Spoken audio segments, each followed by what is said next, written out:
안녕하십니까. 전국의 에듀피디에서 운전직 공무원을 준비하는 수험생 여러분 반갑습니다. 자, 에듀피디에서 보통 시험 공고가 뜨면은 관련된 이제 시험 원서 접수 문자라든지 공고 안내 문자를 보내드리기는 합니다만은 보기가 좀 어렵다 하는 분들이 있어서 이 자리에 섰습니다. 운전직 준비하는 분들이 나이대가 좀 많죠. 이제 보통이 30대 중후반, 좀 많은 분들은 50대 초반, 50대 후반 분들도 계시고, 보통 이제 운전직 하면은 이제 공채에 해당하는 국어, 세 과목을 보는 걸로 이제 국어, 한국사 또 뭐 도로교통법규 및 자동차 구조 원리였나 이런 거를 보는 데도 있고, 또 반대로 경채로 운전 경력이 있는 분들 같은 경우에는 사회랑 도로교통법규 및 자동차 구조 원리 과목은 좀 간단해. 그래서 공채냐 경채냐만 알면 그냥 시험 보시면 되는데, 자, 내용적으로 봤을 때 자기가 시험 보는 걸 모르는 분들이 있더라고. 에듀피디에서 이제 관심 분야를 운전직으로 해놓고 SNS 수신을 예수로 해놓으면 저희가 1년간 문제를 보내드리죠. 공고 뜨면. 근데 가끔 가다가 보면은 관심 분야를 대충 해놓거나 혹은 SNS 수신을 노로 하신 분들이 원서 접수 기간을 놓치는 분들도 있단 말이에요. 그래서 가끔 가다가 이런 공고문 페이지는 직접 스스로 문자 받기 싫어하는 분들은 직접 자기가 와서 한번 검색해 보셨으면 좋겠어요. 자, 여기 보면 불이 다 꺼져 있죠.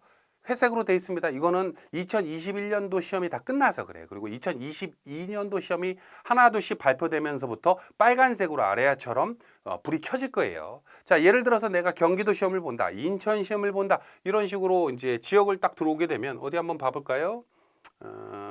전북 한번 봐볼까? 전북을 딱 들어오다 보면은 2022년도에는 아직 발표는 안 났어요. 근데 전북은 공통적으로 두 과목 경채를 보게 되는데, 과거에 그랬으니까요.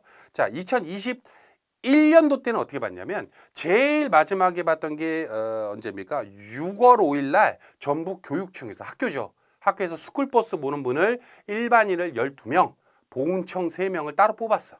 그래가지고 일종 대형에다가 대형 버스 경력이 6개월 이상 있는 분들을 한해서 원서 접수를 받았어요. 자, 그리고 2022년부터는 어떻게 됩니까? 대형 버스 운전 경력이 1년 이상 있어야 되는데 교육청은 그죠? 원서 접수는 2021년 4월 19일부터 4월 23일까지 봤었고, 원서 접수 바로 하기가 있으니까 이거 누르면 접수하러 가는 거예요. 6월 5일 날 필기 시험을 받고, 그리고 공고문과 경쟁률과 합격선이 이렇게 표시가 되어 있습니다. 자, 보통 우리가 경쟁률이라고 하는 거는 이 시험에 12명을 뽑는데 뭐 몇 명이 도전했구나 이런 건 알겠는데, 합격선은 뭐냐면 12명을 뽑았을 때 그 12등 하신 분의 점수 있죠? 그걸 합격선이라고 부릅니다.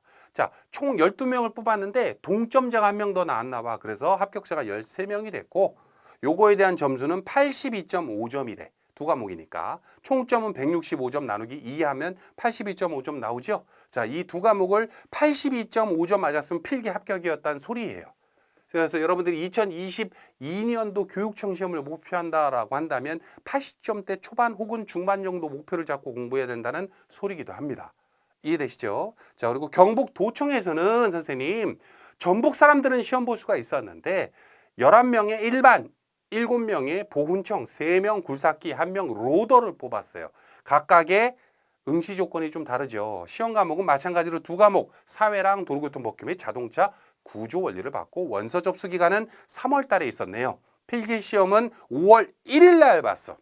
그죠? 그리고 각 채용 인원별로 합격선이 또 따로 있겠죠. 이런 식으로 검색을 지역별로 할 수가 있습니다. 그래서 우리가 운전직 시험 보시는 분들이 뭐 모르겠어요. 서울 같은 경우에는 주소지 제한이 없으니까 서울을 봤다 이런 분들이 있는데, 운전직 보시는 분들이 대부분 나이가 많다 보니까 어디 저기 전북에서 근무하다가 서울에 올라올 수가 좀 어렵죠. 가족들도 다 전북에 있고 전남에 있고 하니까. 그래서 자기 주관처에서 시험 보려는 성향이 조금 높은 직렬이 운전직이죠. 그러다 보니까 이제 연세가 좀 많은 분들이 이제 시험이 언제 있고 또 몇 점 정도를 목표로 잡아야 되고, 또 경쟁률은 어떻게 되면 시험 과목이나 응시 조건이 어떻게 되느냐라고 하는 걸 아름아름 인터넷으로 좀 찾다 보니까 잘못된 정보를 얻고 오는 분들도 계시고, 또 아까 이제 21년도에는 어땠는데 22년도에는 어떻게 바뀐다라고 하는 정보를 좀 뒤늦게 알아가지고 시험을 아예 못 보는 분들도 있더라고.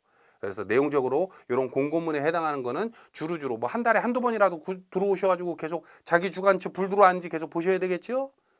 그런 식으로 보시면은 아마 놓치는 시험이 없지 않을까라고 싶습니다. 여기까지 할까요? 운전직 공무원 여러분, 합격하십시오. 에듀피디가 함께 하겠습니다.